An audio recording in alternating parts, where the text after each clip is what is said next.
പിതാവും പുത്രനും പരിശുദ്ധാത്മാവുമായ സർവീശ്വര, അങ്ങ് ഞങ്ങളുടെ പിതാവും ഞങ്ങളുടെ രക്ഷകനും സംരക്ഷകനും സൃഷ്ടാവുമാണെന്ന് ഞങ്ങൾ ഏറ്റുപറയുന്നു.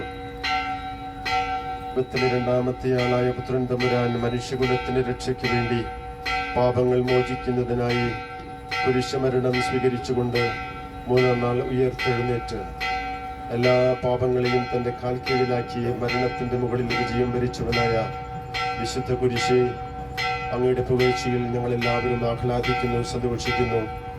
വിശുദ്ധ കുരിശിന്റെ തണലിൽ അഭയം തേടുന്ന പാപികളും ബലഹീനരുമായിട്ടുള്ള അങ്ങയിൽ വിശ്വസിക്കുന്ന അങ്ങയുടെ മക്കളെ അങ്ങ് തൃക്കൺ പാർത്ത് ഇന്ന് ഈ തിരുനടയിൽ വന്ന് അങ്ങയുടെ സഹായം അഭ്യർത്ഥിക്കുന്ന ഞങ്ങളെ അങ്ങ് സമൃദ്ധമായി അനുഗ്രഹിച്ച് ആശീർവദിക്കണമേ. ഞങ്ങളുടെ പാപങ്ങൾ മോചിക്കുകയും ഞങ്ങളെ രക്ഷിക്കുകയും നമുക്ക് ഭൗതികവും ആത്മീയവുമായിട്ടുള്ള എല്ലാ നന്മകളും കൃപകളും കൊണ്ട് ഞങ്ങളെ ഓരോരുത്തരെയും സമ്പന്നമാക്കണമേ. ഞങ്ങളുടെ അപരാധങ്ങൾ നീ ഓർക്കാതെ അങ്ങയുടെ കരുണയിന്മേൽ പ്രത്യേകം അങ്ങ് തന്നെ കരുതിക്കൊണ്ട് ഞങ്ങൾക്ക് ഓരോരുത്തർക്കും ആവശ്യമായിട്ടുള്ള കൃപാവരങ്ങൾ തന്ന ഇന്ന് ഇവിടെ എത്തുന്ന എല്ലാ തീർത്ഥാടകർക്കും അങ്ങയുടെ അനുഗ്രഹവും സാമീപ്യവും ഉണ്ടാകണമെന്ന് അങ്ങയോട് ഞങ്ങൾ പ്രാർത്ഥിക്കുന്നു. നിത്യം പിതാവും പുത്രനും പരിശുദ്ധാത്മാവുമായ സർവീശ്വര എന്നേക്കും ആമേൻ. സ്നേഹമുള്ളവരെ, ഇപ്പോൾ മുതൽ കുരിശ് സമർപ്പണ നേർച്ചയ്ക്കുള്ള സൗകര്യം ഉണ്ടായിരിക്കും.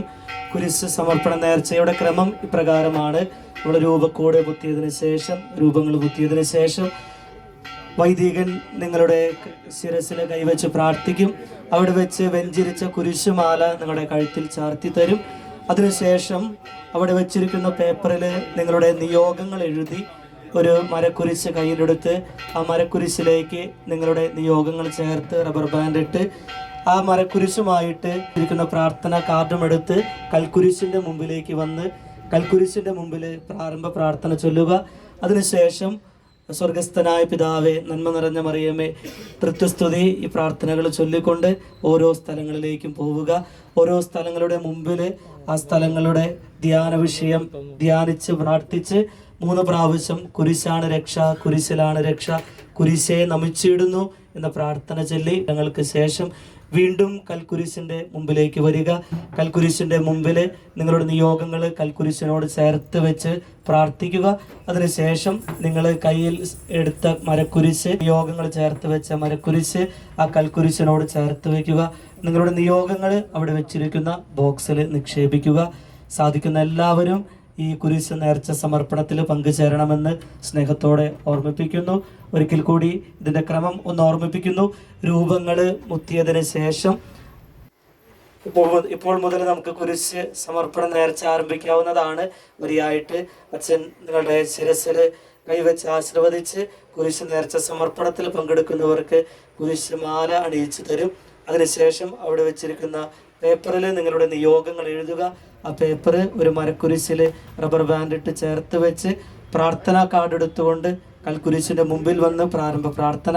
അതിനുശേഷം ഓരോ സ്ഥലങ്ങളിൽ അധ്യാന വിഷയങ്ങൾ ചിന്തിച്ച് 3 പ്രാവശ്യം കുരിശാണ് രക്ഷ, കുരിശിലാണ് രക്ഷ, കുരിശെ നമിച്ചിടുന്നു എന്ന പ്രാർത്ഥന 14 സ്ഥലങ്ങൾക്ക് വീണ്ടും കൽക്കുരിശിൻ്റെ മുമ്പിൽ വന്ന് നിങ്ങളുടെ നിയോഗങ്ങൾ കൽക്കുരിശിനോട് ചേർത്ത് സമർപ്പിച്ച് പ്രാർത്ഥിച്ച് അവിടെ വെച്ചിരിക്കുന്ന ബോക്സിൽ നിക്ഷേപിക്കുക. അതിനുശേഷം കൽക്കുരിശിനോട് ചേർത്ത് നിങ്ങൾ കൈകളിൽ വെച്ച് വഹിച്ചുകൊണ്ട് നടന്ന കുരിശ് ചേർത്ത് വയ്ക്കുക. കുരിശ് നേർച്ച സമർപ്പണം നടത്താൻ ആഗ്രഹിക്കുന്നവർ പന്തലിൻ്റെ ഉള്ളിൽ അച്ഛൻ്റെ അടുത്തേക്ക് വന്നു കഴിഞ്ഞാൽ നിങ്ങളുടെ ശിരസിൽ കൈവച്ച് പ്രാർത്ഥിച്ച് നിങ്ങൾക്ക് കുരിശുമാല അണിയിച്ചു തരും. അതിനുശേഷം ഇവിടെ ക്രമം കൊടുത്തിട്ടുണ്ട്. ഇവിടെയുള്ള വളണ്ടിയേഴ്സ് നിങ്ങളെ സഹായിക്കും.